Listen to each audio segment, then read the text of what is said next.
It is the third and final day of AGBT, the Advances in Genome Biology and Technology annual blockbuster conference in Marco Island, Florida.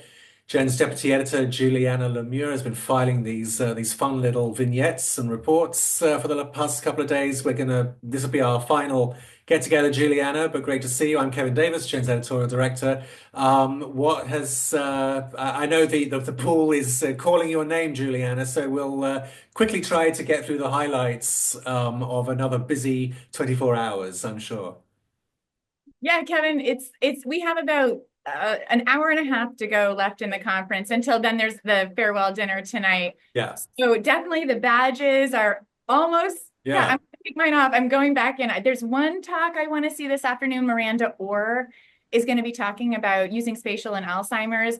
And I have one more last meeting with Gilad Emoji, the CEO of Ultima, but I think I'm ready to tell him that we might just need to meet by the pool. In the deep end. Yes, exactly. All Yeah. right. Okay, we're all yours. Who do you want to talk about? I know Stellar Romics, a company I've So, never heard of, but there's a startup that seems to have caught your eye. yeah, you know what? I hadn't heard of them either until the press release came out last week, and that's because they've been in stealth mode. But I got a chance to meet with them yesterday and learn a little bit about their technology. So the reason, I mean, it's pretty unique what they're doing. So it is spatial, but it's 3D. So I think I remember yesterday talking a little bit about the 3D genome. And so that's coming into play here again, that buzzword. And so they have it's an instrument. It's a large instrument. Like I think they told me about 5 feet. Like people usually refer to these big boxes almost like refrigerators. So it's a big box. Um, and it's using technology that was developed in the dissect lab at Stanford and by a woman who was a postdoc in his lab, Zhao Wang, who's now at the Broad. So this technology that was developed, by her and also Carl Dieserath is what's in the box. And so it's spatial, but not thin slices. You can put in chunks. I mean, I'm doing this, but it's 100 micron chunks of tissue, and you can visualize in a 3D spatial way cells and also transcripts. So it's early days. Today they're here because they're in early access. I think they're launching either sometime later this year, I believe, or maybe early next year. Sorry, I don't remember the details of the launch date, but that'll be an interesting one to watch. Yeah, they're new, so that's fun. Good, good. Yeah. From young and new to established and veteran, Sal Russello, the CEO of Newman Biolabs, what did he have to say? Yeah, so I got to sit down with Saul, which was great. And they're talking about, I mean, NEB, they're celebrating that last year was their 50th year. So we were kind of saying like, what old standbys both NEB and also Jen are. So we were sharing Yeah. appreciating our longevity in this space. So talking about, what they're really known for, which is really tools for, tools in so many different ways. But lately they've been talking a lot about tools to explore the epigenome. So they were talking about that. And also, and this is reminiscent of, I'm not sure if you remember, but I visited their kind of sister company, Cell Signaling Technologies, a year or two ago, not to write about their products, but to write about their sustainability efforts. And sure enough, NEB was also telling me about how important that is to them, how Yeah. they're actually, they build these kits so that you use less tips and less plastic. So they really, just like was so clear at CST, Cell Signaling, NEB has this front and center. They have a new, on their campus, a new building which is like, highly environmentally friendly and everything. So just a great conversation with NEB. And I'm actually excited. I've never been to the campus, but I'm really looking forward to going. Yeah, I know that's been on your list for a Yeah, while. So I next know. to Boston, you have to make that happen. Yeah. Yeah. You briefly talked about Bruker in our first video call a couple of days ago. What else have you learned about them? Yeah, so I talked about them because I had met with Joe Beecham and Mark Munch. That was my first meeting of the meeting, actually. Yeah, But I just got out of their lunch talk, their sponsored lunch talk, yeah, and they were highlighting their 4 different spatial platforms. We already talked about them, the Canopy, Cellscape, the geomics and the cosmics from NanoString, and then the new Paintscape. And so they were really high, they were all really on display. But the thing that I think I want to mention now, and which I think has come throughout the 3 days of the meeting, is that Bruker is a player in spatial now because of the NanoString acquisition in a way that is totally new. Like they're just, Bruker is really, a spatial, I mean, I know they do a lot of other things, but like their spatial group is definitely like very here and very present. And so that really came through. And Joe Beecham actually said, I heard him talk last night and then also again today. And he said, if you remember last year at AGBT, I wrote an article on Joe, and he was quoted in that article, of course, during the after NanoString had filed for bankruptcy, as saying, we're not going anywhere. So he calls it the "We're Not Going Anywhere" article.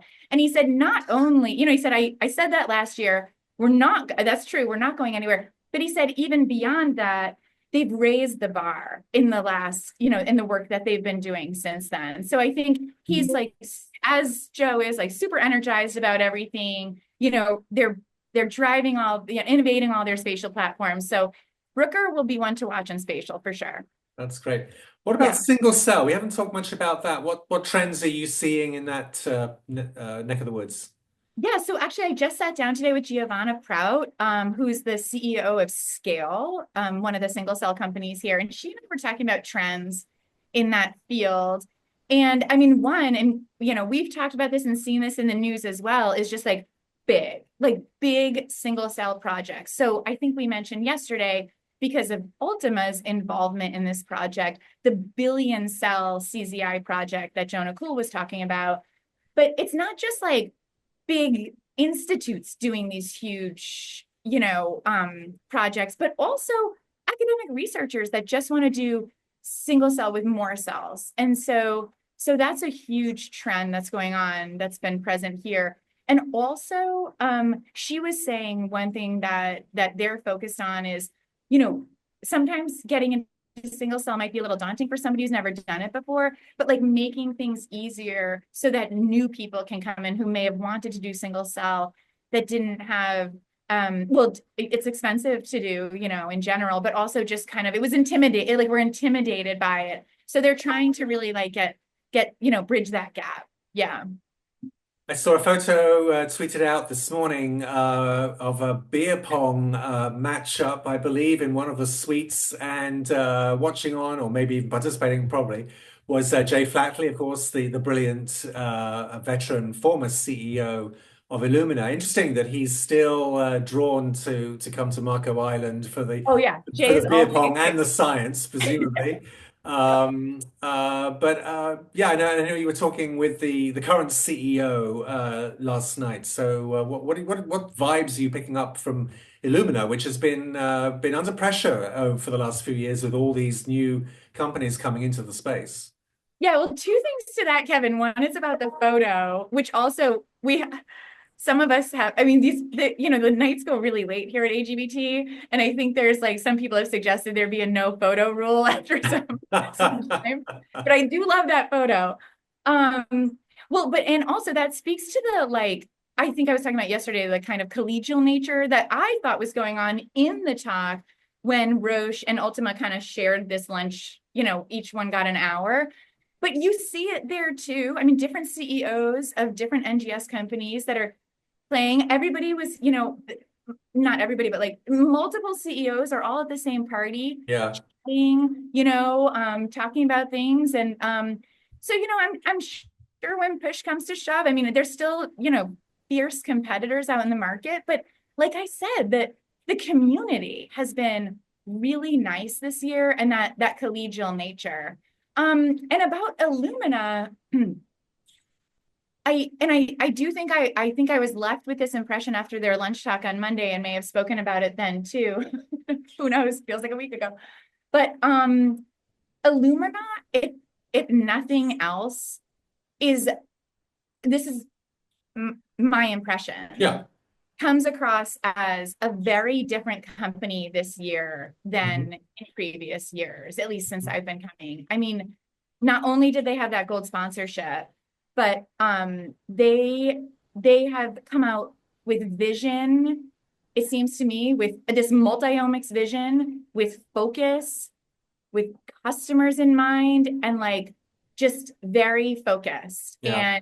And they're clearly not, I guess the point is they're clearly not sitting back and saying, oh, we're the market leaders, so we're just going to stay here and rest. It's like they are pushing the envelope. And yeah, so that is one of the big take homes, I think, from this meeting for me.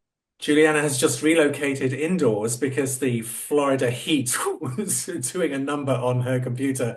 So let's just very quickly wrap up this dispatch with news about Gen Live. We've only been able to dip into or scratch the surface of some of the highlights of your reporting over the last 3 days, but you've got another hour with some really great guests, Juliana, this Friday, February the 28th on Gen Live. Tell us who you've got. Yeah, sure. So I have four experts coming who are all attendees here. So Charlie Johnson and Jasmine Plummer and Catherine Aquino and Jessica Nordland will be joining me. So the five of us will do, some of what I've done in these videos, but just breaking down, the news that was in the meeting, impressions, trends, conversations people had, and yeah, hopefully we can talk. You're right, Kevin. I've talked to so many different other scientists and companies that I haven't been able to mention on these videos, and I'm sorry about that, but hopefully we can get them into the show. And I'll also be writing an AGBT wrap-up story. So Great, yes. And if you're still watching this and you've made it through all three of these videos, then you will definitely want to save the date, April 23rd, for Jen's next virtual summit, a 4-hour extravaganza, the state of multiomics and NGS, really kind of drawing inspiration from the kinds of science presented this week at AGBT. Juliana, we've got some great guests lined up for that. Do you want to share at least a couple of the names? yeah, well, probably the most exciting is Francis Collins will be joining us. Probably, yeah. I mean, we're just so thrilled to be able to talk to him, and Yeah. especially at this moment in time, and get his impression on the history of the genome, where genomics is today, the move into multiomics and everything else. Also, we'll have, I mean, I know I've talked a lot about Illumina, but we'll have Jacob Thaysen, also the new CEO, on the show as well. And that was really, motivated by the fact that I interviewed him last year, and just to get his sense on not just the company but the field as a whole, and the importance of multiomics in health and human disease and moving things forward. Yeah. I'm also excited that we have on the program Clive Brown, the Chief Technology Officer, or Chief Officer, I think is his last title at Oxford Nanopore. He's stepping down and off, planning some other new venture, which we may or may not hear about. But he's had 15 years at Oxford Nanopore, of course, famously really presented the sort of the unveiling of Oxford Nanopore, the MinION technology at AGBT about 12 years ago. So we'll continue that AGBT connection. Many other great speakers. The full program will be announced next week. And we definitely expect a large international audience of thousands of people tuning in for that, as they will for Gen Live this Friday, Juliana, no doubt. So thanks. Enjoy the rest of your time. Get a few rays in if you can, and safe travels. And thanks so much for taking time out to file these really interesting video dispatches. I'm sure our audience has found them helpful. All right. Thanks, Kevin. I'll see you when I get home. Thanks, Juliana. Bye-bye. Bye.